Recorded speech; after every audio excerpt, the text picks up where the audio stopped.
as you know, I want to go fast. The SI is great. I love the SI. But I can't help myself but to try and look for other cars to see what kind of deals I could get, what kind of other cars I could get into between now and when the next hot thing comes out. Whether that's the WRX, the STI, the BRZ, I don't know. Whatever super cool car comes out in the $30,000 to $40,000 range within the next year or so, I'm gonna get that. I really want the next generation BRZ, but there's a really cool car that came out last year, and it's not really getting that much attention. Like there's a couple good review videos on YouTube, but there's not really any consistent YouTubers with that car. So, I am talking about the Hyundai Veloster N with the performance package. I'm gonna call a salesman who just sent me a quote and see if I can schedule a test drive today. Sales, this Jimmy? Hey Jimmy, this is Cameron Hill, how are you? Hey, what's going on, Cameron? Yeah, I'm very interested in going to test drive the car. If I do buy one, I really would like a black one though. I've never seen a black one. Let's see if they make one. Yeah, I just spec'd the car out on the Hyundai website. The performance blue, the white, and red. Yeah, on Hyundai's website they have one in black, and I saw one in person at the Folsom Lake Cars and Coffee a couple weeks ago. That was a Veloster N. Yes. Yeah, I saw some of your videos. Do you like your Type R? Oh, I have the SI. All right. Yeah, the closest one in the ultra black, the N would be in Idaho. We had a guy the other day trade in his Audi R8 for one. Oh, wow. That's crazy. Yeah, he went to Honda. They wouldn't let him. He went right across the street to that Folsom Honda. They wouldn't let him look at the Type R that they had. So he came to our store and they don't drive the car, and he said, "I gotta have it." They don't let people test drive the R's, and I think it's terrible. Because how can you absolutely know that you want a car if you can't drive it? It's kind of a weird thing. Yeah, I think that they try to stop people from, driving the car. I have every kid from Folsom High School come here on the weekend now. They want to drive every one of our sports cars. It's just tough to decipher, do I let this person test drive it, or are they going to hurt my salesperson? Are they going to drive it crazy? I don't know. I've been in the game a long time, and I've seen all kinds of things happen. But yeah, man, come on in, come test drive the car. I'll pull it off the pad. I have it right in front of the doors. Okay. Awesome. Thanks, man. All right, so I'm gonna go test drive one. He doesn't want me to film the actual driving. He doesn't want me to have the GoPro on my head, which I understand. But I still am going to film. I'm still gonna show you guys the car. So I'm gonna do a walk around. Maybe get some exhaust clips. I'm not sure yet. So I'll see you when we get there. All right, guys. So here it is. I just test drove it. It is a very, very nice car. I'm actually really impressed with it. I've seen reviews and I know that people say, all these good things about it, but until you drive one, you don't really understand how nice of a car it is. And it actually has real vents, which is pretty cool to see. I like how on this car, this is like a gloss black. I really do like the looks of this car. I think I would want one in black. I'm not really a fan of the white, and I think maybe part of that problem is that it has all the red accents, because I don't think white and red go together. That's just my opinion.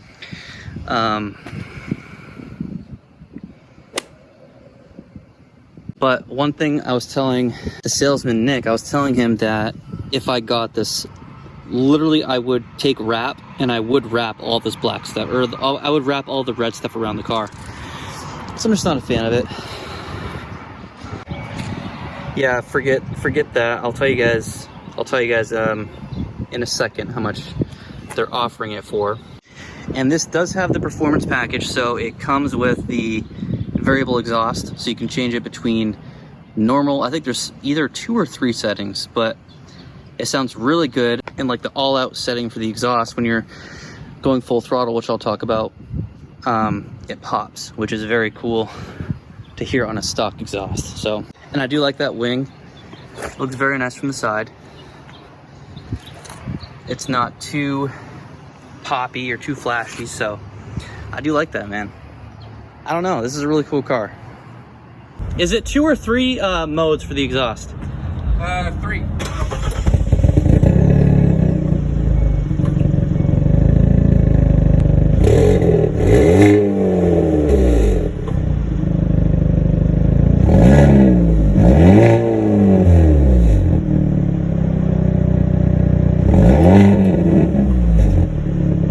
That's awesome.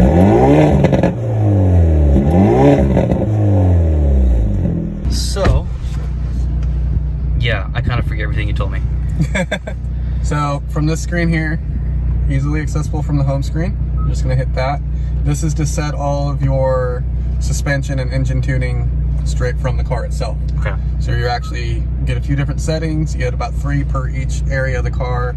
We'll change the timing, the exhaust note, and how everything flows from that point. You can also change things like how aggressive you want the rev matching. It was nice.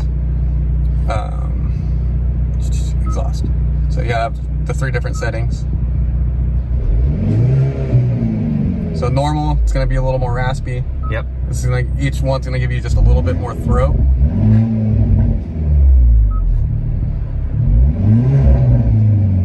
Yeah, I like that a lot.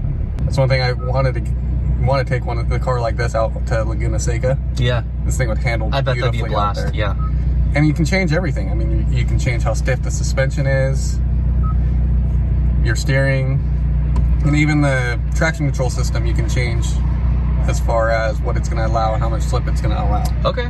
I'll probably just leave that totally off all the time. Right. And then of course you have your boost gauge. It will actively tell you how much horsepower, torque, and PSI you're putting out. Yep. As well as you can do timing. So you can do lap timing, acceleration timings, as well as what your G-force is. So their goal with this was to give you everything the race car can have too. Yeah. I like it a lot, man. And you can just put it in normal and no one even knows what's under the hood. Palms right down, it can be as tame as a kitty or as roaring as a lion. Yep. Do you know what the sound system is in here? It is Infinity, and it's actually really good. Very intuitive system, very easy to learn. There's, I have customers that are, in their 70s and 80s using our system without a CD player. Yeah.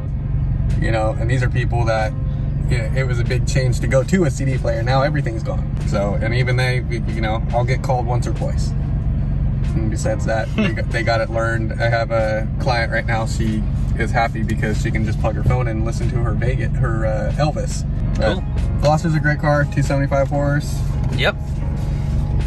And what I like is that they show you everything here too. So in the center display, you actually get your torque and PSI numbers here. Yep. That's a very nice screen. It's very responsive. Much more responsive than mine. Well, thanks a lot. No problem. Really appreciate it. You did a much better job explaining that than I could have. I like the little door sill things though. Those are cool. I didn't notice those before.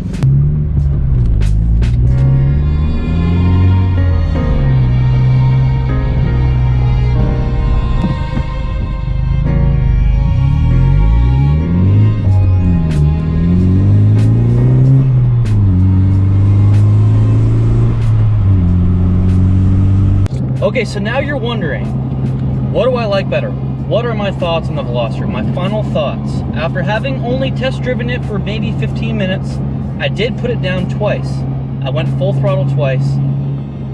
You know what? I'm gonna tell you right now, I think my Civic on the TSP Stage 1 tune, I'm gonna say it, I think it would beat the Veloster N. I'm not yanking your chains, man. I really feel like this car it's at the very least, it's torquier. I'm telling you I floored it twice, okay? The salesman was really cool. The test drive was awesome. We went through all the modes. I tried on all the exhaust modes and all the steering configurations.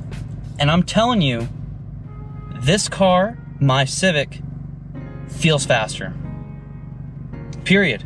It does. I would like to find somebody in the area with a Veloster N to get on the channel, and maybe we could do a couple polls side by side and see how they stack up for real. But from what I felt, I did 2 second gear polls, and yes, it did have the performance pack. It did have the performance pack, so it had 275 horsepower. My Civic feels quicker, okay? What are my final thoughts? Daily driver, I definitely prefer my Civic. From what I saw, it just has more options. The sound system sounded okay. I'm a big music junkie, so I definitely prefer my Civic sound system. It's just so, Honda sound systems, ever since the 9th gen SI at least, have been awesome. Another thing, the clutch is very sporty. It's awesome. That car would be a lot of fun to take to the track on the weekends, and even take to the drag strip and stuff like that, and you know, work on my launching and power shifting and all that type of stuff. But for daily driver, and just for only having like one car, you know, until I get a project for this is being my one car. This is my daily driver, my commuter, and my project all at the same time. I'm gonna keep my Civic. That is my decision. All right, so anyway, guys, that is my final decision. I'm definitely keeping my Civic, especially for the price point. I think, I mean, for if you consider the K tuner was $525, TSP tune on top of that was another $80. That alone brings my car up to how quick it is, and I just think that for $24,000 and an extra $600 for a tune, Civic's really hard to beat, man. The 10th gen Civic is really hard to beat. And one last thing, this car, I'm falling more and more in love with it every day. So you guys will probably start seeing more positive vibes on it. So anyway, that's all I have for today. So thanks for watching, and I'll see you next time.